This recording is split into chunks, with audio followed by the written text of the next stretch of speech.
Good evening, everyone, and welcome to the Rangers Review podcast. It's the pre-match show as we build up to the game against Dundee this evening, and it's the first Scottish Premiership game at Ibrox this season. I'm joined by Chris Jack, who is somewhere in the depth of Ibrox tonight. Chris, how are you getting on?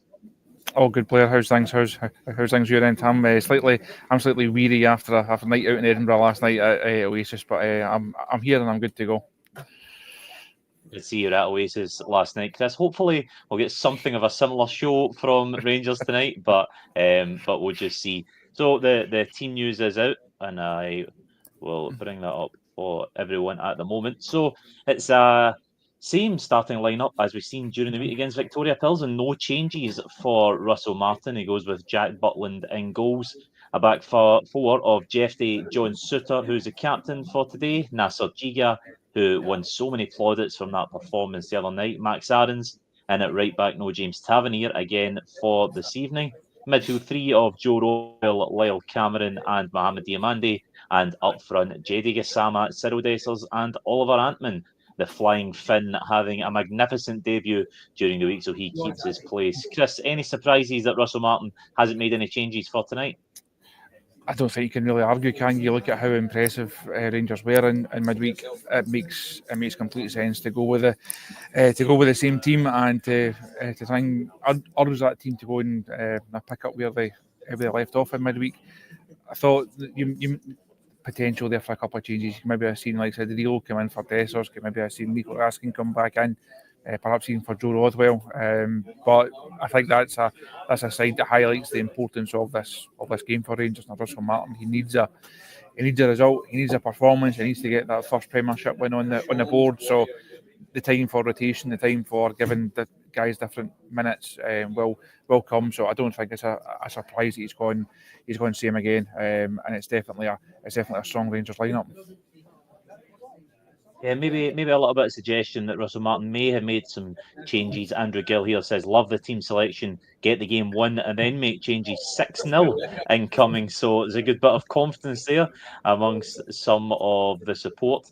I guess when it's going well, it's hard for Russell Martin to change his starting 11. I personally thought he might have changed up that midfield, maybe just to give some players a little bit of a rest. I actually thought he might bring Kieran Dowell back into proceedings. He was so heavy on him in pre-season that he was one of this leadership group that I thought when he gets two wingers in up front, he might actually give him a run out in his preferred position in that midfield area. Maybe Nico Raskin might have got some game time from the start, but it's obvious that he's trusting the tried and tested in that midfield three, and it probably shows just how important this game is for Russell Martin, that he knows he has to finally get a win in the Scottish Premiership. He has to start off well at Ibrox after that disappointing draw at Fir Park last week. I'll just take you through the bench. Well, we've got it here. Liam Kelly, James Tavernier, Oscar Cortez, Connor Barron, Kieran Dowell, Fernandez, Nico Raskin, Finlay Curtis, and Danilo. No Nadim Bajrami in the squad today. Don't know if you've heard anything about that, Chris, or you can chase up for us and find out if he's picked up an injury, or could Bajrami be heading out the door? I thought for some time that he would be one of the ones that be heading out the door. I thought for some time that he wouldn't be part of this squad. There's been very, very few murmurings or rumours or any speculation about his future at all. Maybe a wee bit right at the start of the window, but I'm surprised if he's going to be a main part of the squad. I spoke a number of times on the show last season. He's not for me in terms of being a Rangers player. I don't think he offers anywhere near enough. And I think if Rangers could somehow find a way to move him on, I think they would do. You look at that start 11, he's not getting in it. You look at the guys on the bench, you'd rather give minutes to Raskin and Barron and Cortez than you would to Bajrami. I know Kieran Dowell's name will stick out for a number of people, but again, as I made the point in the last couple of weeks, this squad is still going to evolve quite a lot. And of course, this is a group that doesn't have a Mikey Moore in it. It doesn't have Taylor Asgard in it. So the squad is looking a lot stronger, and you will see guys naturally fall out. We spoke a lot about like your Matondos and Ben Davies, etc. over the course of the window. The guys that we know are miles and miles out of the picture. There's players that have been involved that will be allowed to move on as well. So there's still a lot of work to be done to finally remodel this group over the closing weeks of this fairly busy transfer window. Seems to be a lot of agreement with Russell Martin's team selection here in the comments. Marge says, great selection, couldn't be happier. Jim says, good news. And you're getting a little bit of heat there today, Chris, with Neil saying Chris is struggling, but hopefully no Euro hangover for Rangers. And what's the mood like round about Govan this afternoon? Is there an optimism that Rangers can carry on that form from midweek and hopefully put in a performance more like the Pilsen game rather than the Motherwell game with me and you were at to witness last weekend? I'm not struggling too much. I think I'll be able to get through 90 minutes. Put it that way. I'll not let the side down. But I think it's you the won't be getting taken off after 60. No, not at all. It's the first home league game of a new season. If you can't be optimistic at this stage, then you're never going to be optimistic. I think that game that we were at last week, it feels a lot longer than 7 days ago. But that burst the balloon a wee bit. It had the same impact as Hearts and Kelly the season before that. It did take a big chunk out of the enthusiasm amongst the fans. But Pilsen coming in the result and the performance coming in the manner that it did, a real timely pick me up for the Rangers support. And I think you'll feel that bounce coming into today. Too many teams came to Ibrox last season and enjoyed themselves. Too many teams came here and got too much joy out of this Rangers side. Dropped far too many points here. This is the type of match they just have to take care of. I see predictions of 4-0, 5-0, 6-0 in the comments. That would be great if they could go and turn on the style and really hammer home that advantage. Now that would be really nice and really give these fans something to take away. Ultimately, 3 points is the most important thing. We spoke last week about the need to build the early momentum. Day one, momentum took a big setback. They have to start trying to build that back up now. So it's a really important game here for Russell Martin, and I think, as I said at the top of the show, I think that shows in that team that he's picked this afternoon. Certainly, momentum is the key word. I think sticking with this 11. He'll just want to keep that rolling on and then potentially bring the changes after 65 minutes when he'll hope he'll have the game won. Interesting point here in the comments. Where does Tello or Mikey Moore fit into this team? And it's hard to look at this starting 11, especially when they play well against Victoria Pilsen. If they go out and put in a dominant performance today, all of a sudden you're then looking at this starting lineup going, okay, Russell Martin might have found the strongest 11, but he's made the point so many times in press conferences already. This is going to be a long season and he's going to need the big squad. He's going to need as many bodies as possible. And crucially, it's going to need to be people from the bench that can contribute. He doesn't want people just coming in to make up the numbers, as has maybe been the case at Rangers for the past few years, when maybe you've just been bringing guys on to see games out. He's going to want guys who are game changers. And well, this might be his best starting 11 for the first part of the season. He'll definitely want to add that quality when Tello Asgard gets fit, when Mikey Moore gets his clearance, and no doubt, I've got no doubt there's going to be some other new faces before the window closes as well. I think if both of those players had been available for today, I think Asgard comes in probably in Lyle Cameron's position, or maybe Diomandi's position and Cameron switches over, and Moore comes in and takes probably Cortez or Curtis's place in the squad. You can't have too many good players. Rangers are still, I think, a couple of good players short. Certainly at left centre half, certainly at left back. I think we all know the areas that they will try and improve on, and that's before we get into number 9 situation and know what's going to unfold there.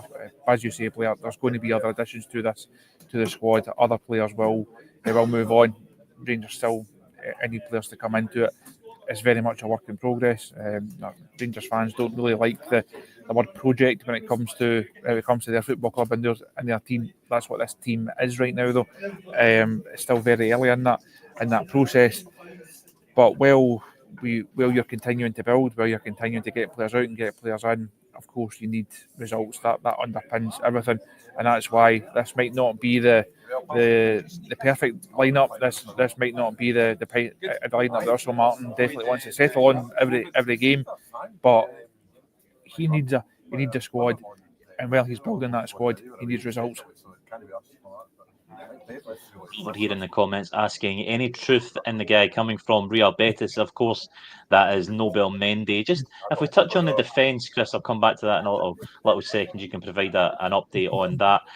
Is it interesting that Fernandes isn't perhaps given an opportunity in a game like this? I know John Souttar and Nasser Giga played so well against Victoria Pilsen in the week, but as we've discussed through the week, the defence is asked to do so much in this Russell Martin side that it may be. I thought there might be a little bit more rotation, especially the money you paid for Fernandes. So I don't know if he is maybe just a bit more of a long-term project. Maybe they're looking for another sort of halfway house defender that's maybe ready to go in the first team at times, but not going to be a starter. So just for me, I thought we may have seen a little bit more rotation in the back too, but maybe he's just starting to bed those in and form a really solid partnership there at the back.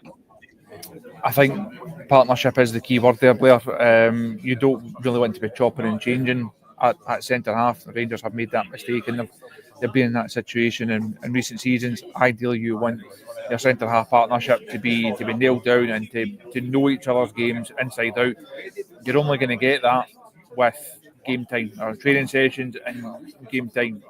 So I thought Souttar was very good midweek. I thought Giga was excellent midweek. He's looked a real encouraging bit of business so far. I would like to see another left-sided centre half come in, but before that, then John Souttar is going to play. John Souttar is going to have that role again. Big show of faith in him from the manager, getting the captain's armband once again. So while that work is continued in the transfer market, I think it's understandable that the manager is saying, like, this is the two that's going to get me through. If you can go and bring someone else in who's better than either of these two guys, great. For the moment, I think Souttar is ahead of Fernandes in the pecking order, and you really want to try and build that partnership.